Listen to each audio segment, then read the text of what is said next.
You were listening to episode 222 of Mitolife Radio. I am Matt Blackburn, your host, and today I am explaining why I moved from the far north of Idaho all the way down to Southern California. A lot of people have been asking me why I moved from paradise, lakefront property, completely off-grid, with my own farm animals, my own food production. So there's just one simple answer to that, and it's family. My parents and my older brother have lived down here for most of their lives. And like a lot of people, they do not like the cold, especially prolonged winter seasons where it's difficult to be outside because your eyeballs freeze and it feels like your skin is burning. I'm very close with my family. I think that's a crucial part of health, especially in these times where there's been this concerted effort to divide and conquer more than ever. I mean, everyone's been already divided, and that's why we're being conquered so easily by the powers that shouldn't be. But on the family aspect, a lot of families have been torn apart with COVID, and half the families pro-vax and the other one is against it, and just splits families in two. And I've seen it personally. I've heard of that happening. I'm very fortunate with my family where there was only one member that was actually considering it, but majority rules, and we ruled against them, and they went along with what we believe to be better for our health, not consenting to a experimental medical procedure. So still being on good terms with my family, I don't miss birthdays, I don't miss most holidays, but living 1,500 miles from them over the last several years, it's been a lot of flying. I've averaged flying on planes every couple months, and especially near the end of the year, it's about once a month, and that's very exhausting. I know in the biohacking space and the natural health space, a lot of people travel. A lot of people have the travel bug and they enjoy it. I am not one of those people. Travel takes a lot out of me. Maybe because I'm an earth sign, I just prefer to be grounded and rooted in one location. And if I'm going to travel, it's either very short and or it's on the road in a car versus flying, which is just simply not good for health.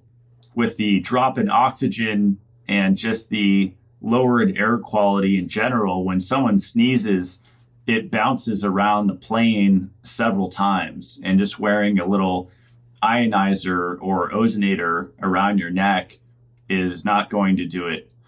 So I've made it my goal to not fly in a plane for the rest of this year. I'm just really tired of it. Of course, the TSA, touching sensitive areas, has to feel me up when I'm wearing my continuous glucose monitor because the scanner's deactivated.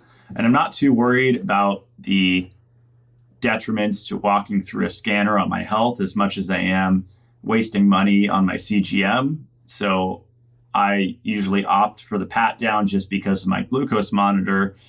And sometimes they like to toy with you and delay your journey by 20 minutes or more, which has happened to me several times.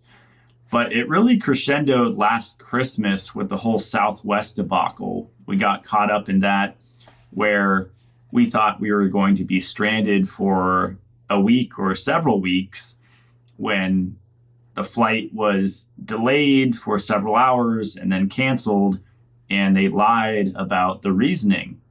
First it was the weather, and then later we learned that it was actually a staffing concern. So the long story short to that is that it was very difficult to find a rental car to get back home, get back north after spending Christmas with my family. So that was a whole stressful journey. it was fun in hindsight looking back. It was quite the experience, reminiscent of the movie Trains, Planes, and Automobiles with John Candy. But it's an experience that I don't want to have again anytime soon. And another reason is just living off grid is not butterflies and rainbows like people think it is. I often see these internet memes and these kind of purist mentalities that are perpetuated of buying 50 acres and getting a cabin and having your cows or goats or chickens and raising your family fully off grid, away from people. And that's the ideal life. But if you're disconnected from your family and you're cut off from your family, that is not the ideal life, because having a good relationship with your family, in my opinion, is more important than clean water, clean air, clean food. It is one of the major foundations to have a healthy human body. So my experiment, living way off grid, deep in the woods, away from most of my friends and all of my family, the idea was I could live in this faraway land and then dip into the matrix when I want and travel. And that's all well and good if you don't mind flying in planes every month or every other month. Me personally, it just wipes me out. I just don't like it. I like being rooted in one spot and not moving around constantly. What a lot of people do is they have their warm weather home that they go to in the winter, and then their cold weather home that's nice in the summer that they visit.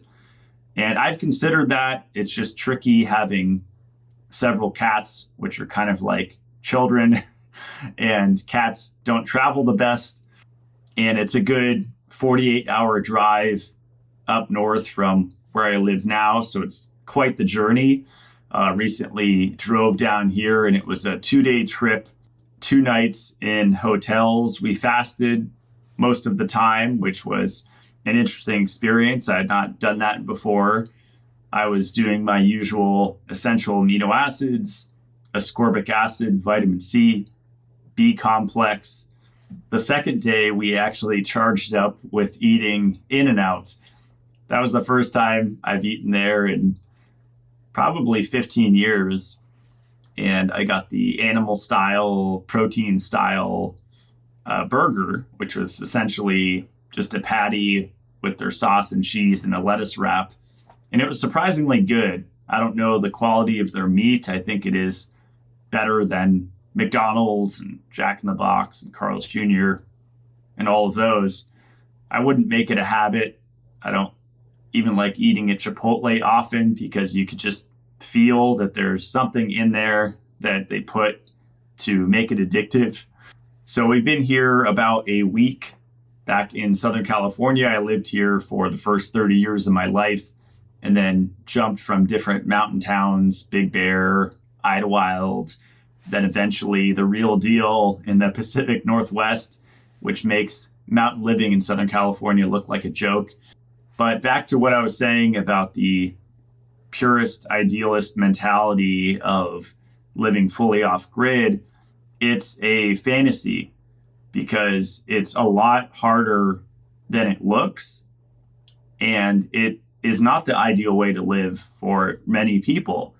A lot of people can be healthier living on grid in the city, even with increased pollution, because I believe that is countered by having healthy, strong relationships with family and friends that actually support you. And even if we have the best relationship with our family, it's not always smooth and there's arguments, and that's just how human relationships are.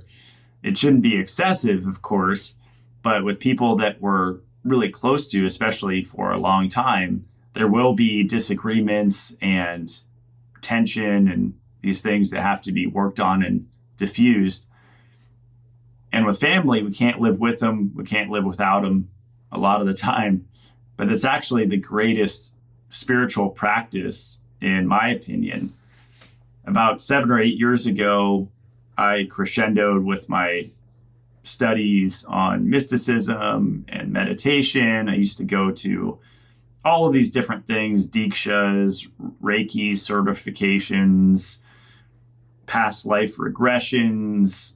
I mean, you name it. I used to go to all of these classes, and it was a good experience, but I would rather just practice patience and acceptance with my family.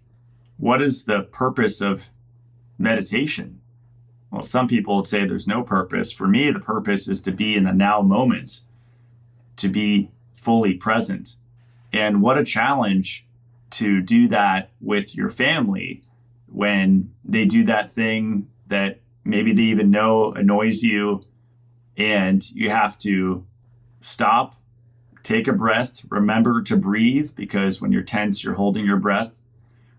Snap back into the moment and remember that they won't always be there, that someday they will die and you won't be able to make any new memories with them. And that's the greatest insurance policy against regret later in life, that you took them for granted, that you weren't fully present with them, that you didn't spend enough time with them. All of the supplements, the devices, the cars, whatever physical objects that we own, it's all helpful. They're all tools, and they could all support our fulfillment in different ways, but they all pale in comparison to the relationship that we have with our family. And if we don't have a family, then with our friends. So that's all for my philosophical rants, but I had to give that context of why I moved, because that is the reason. I am keeping my off-grid home up north. I'm not giving up on off-grid living forever. I think it's really good to have a backup if possible, even to be on-grid, but to have solar panels and batteries to store that energy is really important. The greatest lesson that I gleaned from being off-grid is how much we take for granted flipping a switch, turning on the faucet, having a hot shower, all of these things that we take for granted, especially people that, like me, were born and raised in the city. It is literally a human farm, and all of these utilities, so-called, are given to us. Electricity, our water, our gas, propane. We don't think twice about where it comes from. And I think there's a lot of BS in the green movement, especially with the push towards veganism, like sanctioned by Greta Thunberg, to take our meat away or put a tax on red meat or limit the amount of meat we eat. I do not agree with that at all, but I do think with the energy stuff, we can definitely move in a better direction. There's no doubt that breathing car exhaust is not good for your lungs. Not only not your lungs, but your heart, your brain, all of your organs and glands are going to suffer if you suck on a tailpipe or just live in a city and walk down the sidewalk and 90% of the cars are gasoline and diesel. That's obviously not good for your health. So there's a better direction to go. There's a lot of pollution living in population dense areas, and the air pollution part is usually overlooked. People just put a air purifier, an air doctor, a HEPA filter, a Winix, whatever it is, in their home or in their living area, and they think that they're good. But there's so much going on that really impacts their health. A lot of people will just focus on the EMFs in the city. They'll focus on the light pollution, the noise pollution, the glyphosate, but air quality is not often talked about. And part of why I'm bringing this up, I actually had one of the top guys at Hypoallergenic Air spend a day with us yesterday, and it was a really fun time. He walked around my new property and educated me on so many things about air quality. I mean, it's really cool to meet people that are passionate in their field, and you know that they're living it. They're living for the research. They're living to learn more about their field and continually get better. And he was showing me all of the vents around my home with the HVAC system and how it was so bad. For example, the intake vents looked just like a really thin spider's web when we took the vent off and looked at it. He said that would probably stop mosquitoes, but that's it. It should actually be a carbon filter. And all of these little details matter when you live in the city. I mean, it was a different story up in the north when I lived in the Pacific Northwest, where there was just inherently relatively clean air and water. And there's a lot of diesel trucks up there. Most people drive diesel. Not a lot of electric cars in the Pacific Northwest because there's not a lot of sun and solar to run them. But living in the mountains, kind of out of the population dense area, I didn't get hit with a lot of that exhaust. And just after only a week of being here, I could already feel my lungs a little bit heavier. And so I'm already looking into all of these mitigations that I could do to make my home like a safe sanctuary where I'm protected from all of this stuff that's happening around me. There's almost 1.4 million people living in San Diego. That's a lot of pollution. So this is a reason why I sell supplements, why I take supplements myself, because I think they are not only helpful, I think they are mandatory to support our health in these unnatural conditions where we're getting way more artificial light than we're designed to, way more EMFs than we're designed to, taxing our redox system, the air pollution, the water pollution, especially if you're on municipal water like I am now. Unfortunately, there's just a lot of things I sacrifice to be closer to family. But for all of these things, there's fixes. And with supplements, especially magnesium, ascorbic acid, just those two alone cover so many bases. And then you add in things like zinc, which, like magnesium, is a heavy metal chelator. A lot of people don't know. Way safer than EDTA and DMPS and DMSA and a lot of these chelation therapies that people are doing. It's better just to support your magnesium and zinc status. And a lot of the mercury and cadmium and arsenic and lead will start to come out of your system, especially when you add in shilajit as well with the fulvic acid. It takes time. You can't just add in all these things at once because for a lot of people, it's overwhelming. Well, for me, it's not. I can add in a bunch of things at once, but for most people, they want to start slow and see what's working, and that's all good. So I would try magnesium, shilajit, zinc, and then if you want to play around with vitamin E and vitamin K2, you can add those in and see, and then maybe add some niacinamide and systemic enzymes. I provide a lot of different supplements for Mitolife so that people have options. And these are things that I think are the most important to take. And I have probably 1,000 bottles that I drove down here from Idaho. So I'm constantly in R&D, constantly experimenting on myself and using these supplements in ways that I don't see being used, especially vitamin C for EMFs. I don't see many people talking about that, and that's been a huge game changer for me. I don't worry about living in a city anymore. I don't worry about my Apple AirPod Max or even regular AirPods and Bluetooth technology anymore because I know the power of ascorbate and dehydroascorbic acid and all of the various forms of vitamin C in the body that help to support our redox system.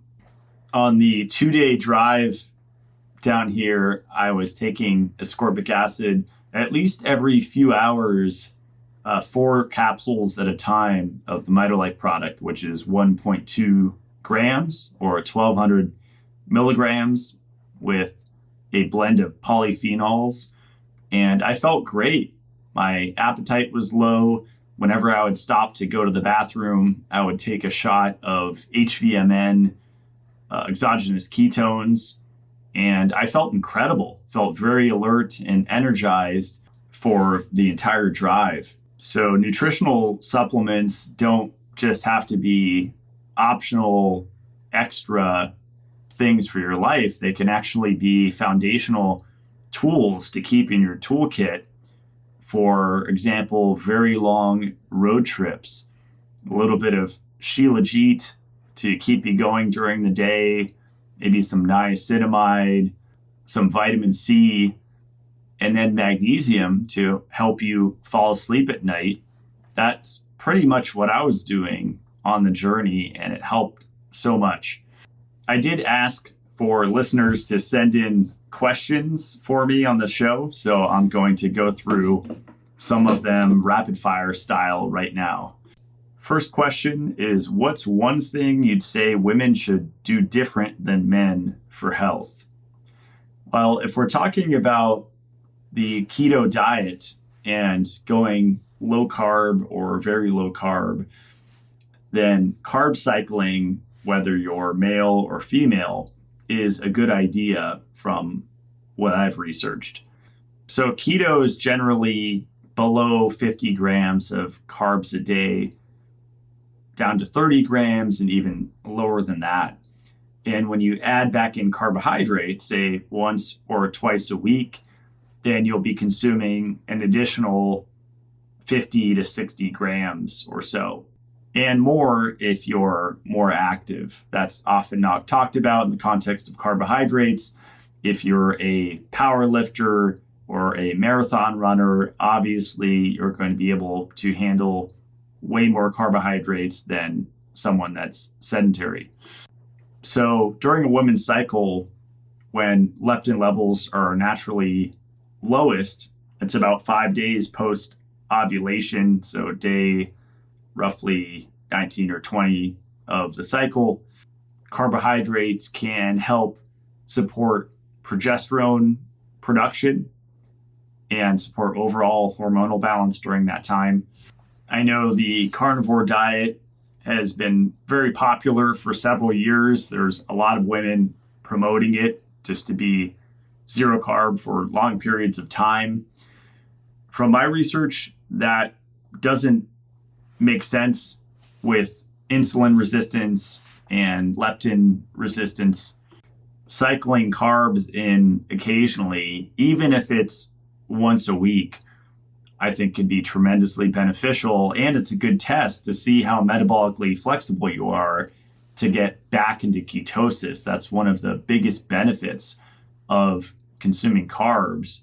It's a really easy way to test your metabolism and see how easy it is for you to go back to utilizing fat for fuel.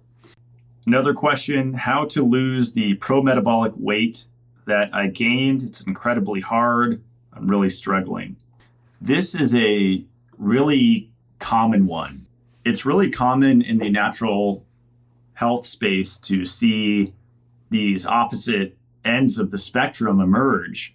So on one side, you have zero carb carnivore, and on the other side, you have high carb, repeat, pro-metabolic, unlimited carbs, unlimited calories, as long as you're balancing all of your macronutrients, and as long as you're active and you're not sedentary, you can eat unlimited carbohydrates and you won't gain weight. And that theory has been proven false time and time again with people becoming obese following that program, even if they are exercising and not over-exercising and not under-exercising, but being just active enough and managing their stress and yada, yada, and all of the other things. And they still gain a ton of weight. I've had really countless people come to me asking for help with that problem. And it's fixable. It's unfortunate, but it's fixable. And it's great if someone recognizes that instead of kind of becoming comfortable in that increased body fat percentage and weight. It's simply not healthy to have excess adipose, to have excess body fat, especially when there's more visceral white adipose tissue than subcutaneous white adipose tissue. That causes impaired adipogenesis, adipocyte dysfunction, and eventually leads to insulin resistance, which then leads to a breakdown in the functioning of the entire body. So back to the question, what to do about it. We're not working one-on-one, so I can't just make a blanket recommendation that's going to work. But something that I would look into is just carb restriction and or intermittent fasting. I like the Zero app. That makes it really easy to track your fast. But if you don't want to do that or it's too difficult, then you can gain a lot of the similar benefits just by restricting your carbohydrate intake and going very, very low carb, ideally under 30 or under 50 grams a day, again, depending on how active you are. That has been really beneficial for me, especially dealing with some neurological fog from eating high carbohydrates the last couple of years, because I was convinced that that was going to support my metabolic rate and support my thyroid function and all of these things that go along with it. And now I know that didn't work for me. And over time, that was actually creating pretty substantial brain fog where I was having short and long-term memory loss and inability to articulate sentences. I'm actually still experiencing the aftermath of that, but Mitolife supplements have helped. Ketogenic diet in combination with the Mitolife supplements has really helped. And just limiting my carbs. It's been difficult since the move because we're not fully set up for home cooking. So I've been going out to eat more often, especially being super close to Mexico. There's just incredible tacos here and fajitas and enchiladas and Mexican food, which corn tortillas are a pretty good source of carbohydrates. But just going zero carb only at breakfast, even with all the chaos of my life kind of being an upheaval and things not being the way they were and dialed ninja style up north, just going zero carb for breakfast alone has had a significant impact on my mental functioning. And also cutting out 100% of the sucrose in my diet, or refined sugar, or white sugar, or cane sugar has been tremendous for my mental health. I used to think Robert Lustig was just cashing in on a fad, and maybe he was. He definitely went viral with his Sugar, the Bitter Truth lecture on YouTube. But I've been listening to some of his interviews on Levels and different podcasts, and he makes really compelling arguments, and he definitely has a good grasp of glucose metabolism and insulin and all of the things that go along with sugar metabolism. It's kind of hard to deny the research, and even more so, it's hard to deny my own experience of going high carb and consuming a lot of protein alongside the carbs, whether it was honey or sugar or fruit, consuming gelatin every day for several years, and still getting this significant negative impact on my overall brain functioning. It was kind of scary, but kind of empowering at the same time to know that I have all of the tools and more to pull myself out of that state and regain my brain function to where it was 3-4 years ago. I really think that refined sugar is one of the most potent poisons on this planet. And that is simply because it contributes to the formation of what's called advanced glycation end products. These are compounds that are formed when non-enzymatic reactions between sugars and proteins or lipids and nucleic acids occurs. But it's mainly the sugar reacting with either a protein, fat, or our DNA and causing these also called glycotoxins, which are very strong oxidants that are implicated in the development of diabetes and several other chronic diseases, and also organ damage. It hurts the kidneys, hits the vascular system, the lungs, and it causes fibrosis, that part of the CLF protocol I always talk about. It's called advanced glycation-related inflammatory fibrosis. And I would use systemic enzymes for that. And that's part of how systemic enzymes like nattokinase and serrapeptase, these powerful proteolytic enzymes, can have such a strong systemic healing effect on the body, is because they're acting at this deep level. All the sugar that you've consumed, all the Halloweens over your childhood, contributing to these advanced glycation end products and the resulting scar tissue or fibrosis, these can start to circulate in your body and break all of that down, improving tissue function throughout your entire body. Another question, how would you approach a benign head tumor? So of course, as with everything on this show, this is not medical advice, but what I would say to that is a benign head tumor, also called a brain tumor, is non-cancerous, and in an ideal condition, it will not spread. The other side of the pendulum to that would be glioblastoma, which is a fast-growing and aggressive brain tumor that invades nearby brain tissue. There's about 12,000 cases of glioblastoma diagnosed each year in the United States. I would look into a few things. If I had any type of growth, of course, my go-to would always be systemic enzymes. I personally like Dissolvedol from Mitolife. I would also look into the amino acid carnosine and search carnosine glioblastoma, or actually carnosine and cancer. Here's one. Carnosine retards tumor growth in vivo.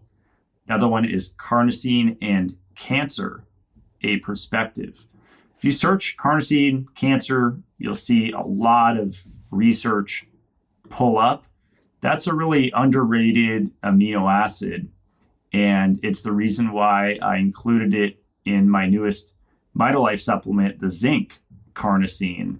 A lot of people take zinc bisglycinate, zinc citrate, these different forms of zinc. My favorite form is zinc carnosine because of the powerful effect of that amino acid. It actually doubles red blood cell lifespan, which can throw off your hemoglobin A1C level. That's one of the many reasons why hemoglobin A1C is kind of irrelevant in the context of taking supplements, because it will be thrown off so dramatically, the results, if you've been supplementing carnosine like I have for several years. It was actually discovered in 1900 in Russia by Gulvich. And since then, it's been discovered to help with cancer, cardiovascular disease, diabetes, neurodegenerative disorders, and as I just referenced with the red blood cells, lifespan extension, anti-aging. And when you combine it with zinc, they've found that it's helped with ulcers and reversing all sorts of gut dysfunction with zinc bound to carnosine. But we know that zinc alone is involved in the creation of neurotransmitters, supports memory and learning, supports our vision. A lot of people are wearing glasses now. A lot of that's due to oxidative stress from eating too much sugar. But niacinamide, vitamin E, zinc, these can all help to stave off macular degeneration. Taste and smell, a lot of people the last couple of years have lost those, and zinc alone has been found to restore taste and smell sensitivity. Skin health, blood sugar regulation, bone health, fertility. A lot of the questions that people send in tend to be about all of these different conditions and what I would take for these different conditions. I always say take an inventory of your vitamins and minerals. And it's really hard to get everything from food nowadays. And so just go down the list. Where are you getting your calcium? Where are you getting your magnesium, your zinc, your selenium, your iodine? If you're not getting it from your food, it's probably a good idea to start supplementing it. And then go back to your teenage years, to when you grew up. How did you live? What toxicities did you encounter? What were you eating? What were you drinking? And start to really connect these dots and find the solutions and start to implement those solutions and unwind from years of damage. My friend John asks, what are your current self-experiments? Since I've been caught up in the tornado of moving, I haven't really had time to try anything new supplements, new devices, new protocols. I'd say my main experiment right now is just paying attention to how my body feels in this new environment with so many more people and so much more pollution. It's actually a fun challenge, and I have more than enough tools to handle it and mitigate everything. The latest thing has been the lighting. This house has a lot of recessed lights, and a lot of them, most of them were CFL, compact fluorescent bulbs, which are the worst. They have the worst flicker and EMFs, and the color temperature, just everything about CFL bulbs are bad. And I am a fan of LED lights. I know those have been receiving a lot of hate the last few years. And there's just a lot of context involved with what's called light emitting diodes. Not all of them are bad. And you can verify this with different measurement devices. I wish I brought my HopoColor meters, but I left those up north where you can see the color temperature. But just with your iPhone, you can use the slow motion feature and point it at the lights and see how bad the flicker is. And even in slow motion, it should be almost imperceptible. So I've been playing around with different bulbs and trying to find ones that have different settings. Up north, I had the Philips Hue for a while, but I don't like that when the Wi-Fi goes down, you can't operate them. So I like that there are bulbs that are independent of Wi-Fi. Just using the flick of the switch, you can switch it between 3 different settings. And I actually found some bulbs recently that Philips makes. They're called scene switch color change light bulb. So they have a daylight, a soft white, and then a warm glow. And what's cool is they make the big versions, it's the BR30 base, which fit into those recessed lighting kind of style ceilings, light fixtures. But the third setting for nighttime is 2200 Kelvin, and it's only 80 lumens. So it goes from 800 lumens at daytime down to 320 in the evening.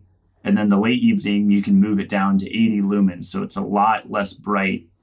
So I'm probably going to stick with those. I just actually got them today and started experimenting with them. I ordered a ton of the bulbs from Bond Charge that have a strong amber hue with the night setting. But what I found is when it's connected to multiple different light sockets, for example, 8 or anything more than 3. When I switch the settings, there will always be 1 or 2 that are different from the rest. And even if I unscrew that one, screw it back in to program it differently, it'll eventually snap back. And it's just been kind of frustrating. So this whole light thing, figuring it out has been a huge puzzle. But immediately when we got here, it's just Gemba red.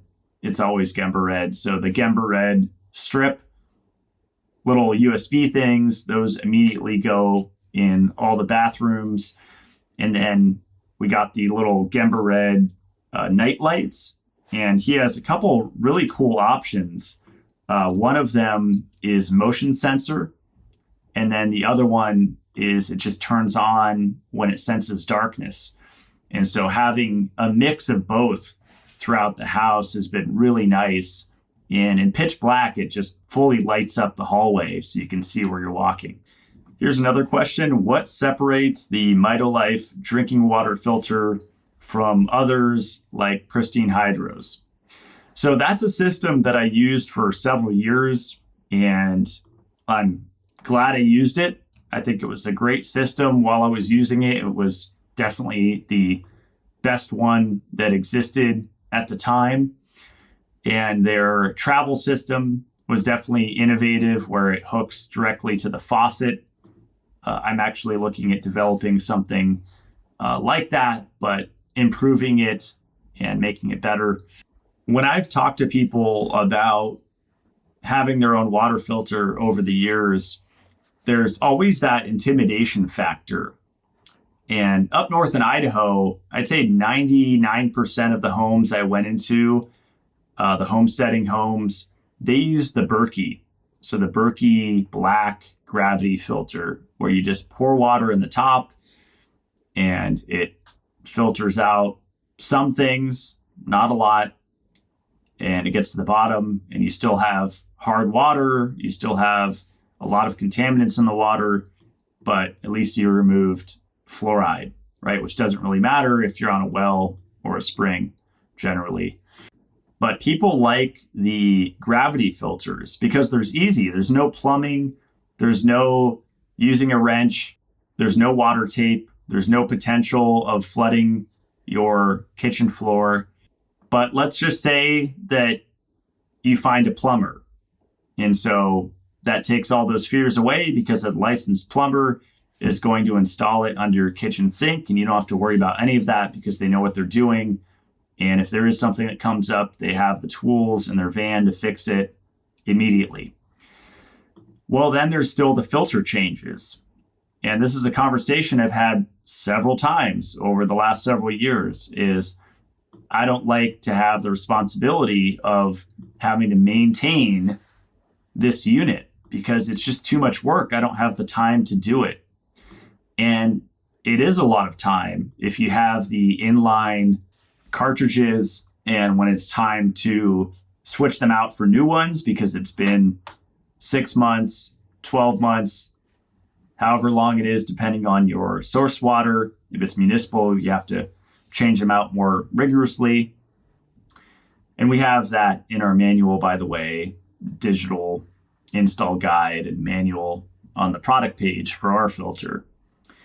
But with ours, it's just twist off.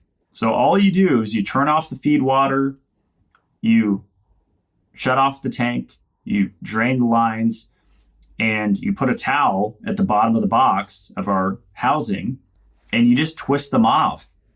It's like a 30-second or a minute replacement. Versus with the other ones, and I've done it, you have to remember the configuration.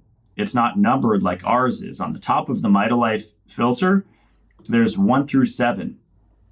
And we make it so easy to know which filter goes where. They're all labeled. It's super easy to put back together. Whereas with these other ones, you're on your own. You have to guess where they go.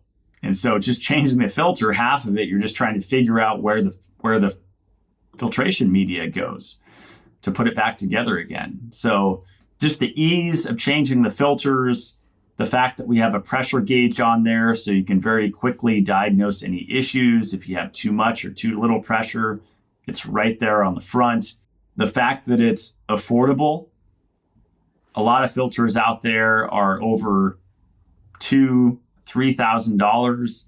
We sell ours, our current version, for $1,500 before discounts, which is incredibly affordable. I mean, this thing will last you forever, and then you just have to buy the replacement cartridges, which you can get from us, or you can buy them somewhere else. It's the OmniPure Q series. So we are the only filter to have this open source design where we tell you what we're using. There's nothing proprietary here. Here's what we're using: KDF 55, GAC, sediment, reverse osmosis. We have all the part numbers there to where if you don't want to come back to us to buy them, you can very simply just buy them yourself on any other website. And another benefit is that we remineralize the water with magnesium.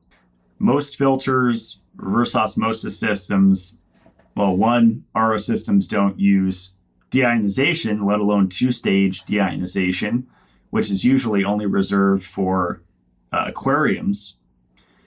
But they also use calcite, which is calcium, to remineralize the water.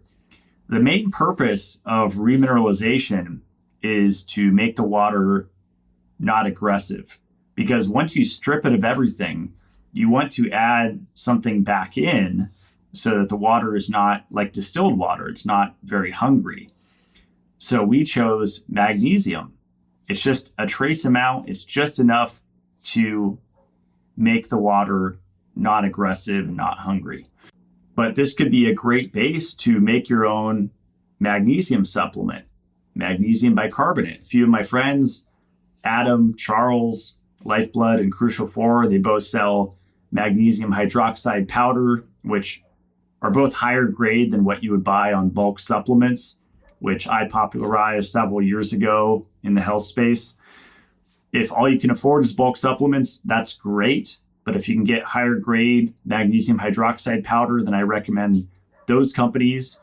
And all you need is a soda stream from Target or some other store, cooled carbonated water. So you get cold water from the Mitolife filter. You fill up one of those soda stream plastic little holders that they include in the kit, leave it in the fridge, carbonate it, and then you add just a little bit of magnesium hydroxide, and that will form liquid form of magnesium bicarbonate. A lot of people can't afford supplements because they're working several jobs, they're working minimum wage jobs, whatever it is, maybe their priorities are off, which is often an issue. They're spending money on unnecessary things, which I used to do, and then I cut that out and started spending more money on my health, and everything improved. I became more successful and brain worked better because I started to shift my priorities more towards my health instead of these things that didn't really contribute to improving my life. And I'd say of everything, investing in water filters was the main thing that improved my life because it's the base for everything. It's the base for your elixirs, for your coffee, for colon cleansing, for watering your plants, which if you have healthier plants, especially house plants, that's going to create a healthier environment for you, for your lungs. So it's all important. And I think water is one of the most foundational things, having clean water, especially if your water comes from a municipal source living in the city. Another question, how is the X3 going? Is it worth the investment? So he's referring to the X3 bar. This is the invention of John Jaquish that created OsteoStrong and has a bunch of patents for different things. He created this variable resistance system called X3. I love it. I got back on it recently, the last couple months, using it, and noticeably increased muscle mass just from a few months. And a lot of that's muscle memory because I was weightlifting consistently a couple of years ago, and then I stopped. because of a back injury from deadlifting with the hex bar. And being into longevity and wanting to live a long and healthy life, I don't want to be injured. And so when I interviewed John on my podcast about 2.5 years ago, it clicked a little bit, but didn't fully click until a few months ago. And I got back on it, and just listening to him speak about it again, it just makes so much sense with the efficiency and with the safety of using these resistance bands in this way. It's just incredible. And I definitely feel it in my brain. I feel it with my mood improved. And he also sells Fortigen, which I've been a huge fan of this type of product for several years, which are not just essential amino acids, because a lot of people will say, that's all he's selling. Just go to bulk supplements and you can buy EAAs for a lot cheaper. He's marking it up. It's all marketing. That's like the big argument against him. But this is actually the master amino pattern formula. So there's only one other company I'm aware of selling this, which is a very specific ratio of the 8 essential amino acids. And what I love about his is he actually made them taste good.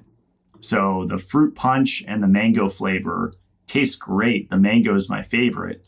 And it's actually been shown in clinical research to be a complete protein replacement, completely replacing food, which is another thing that would trigger people, because what do you mean supplements will never replace food? Well, this one just did, or it's possible that it could. And I actually used it that way on my trip from Idaho to California. I used this as my primary source of protein. And the cool thing about this versus regular EAAs is the master amino pattern type has 99% net nitrogen utilization. So 99% is utilized by the body, as opposed to whey protein where it's only 18%. So they don't have an affiliate program. I just love their stuff. If you order through my website, basically I can earn points and I get more Fortigen myself to take. I've also been playing with the Fortigen HP, which is a unique one with glucose, which is to be consumed pre-workout. And that's part of his hyperplasia protocol that he talks about.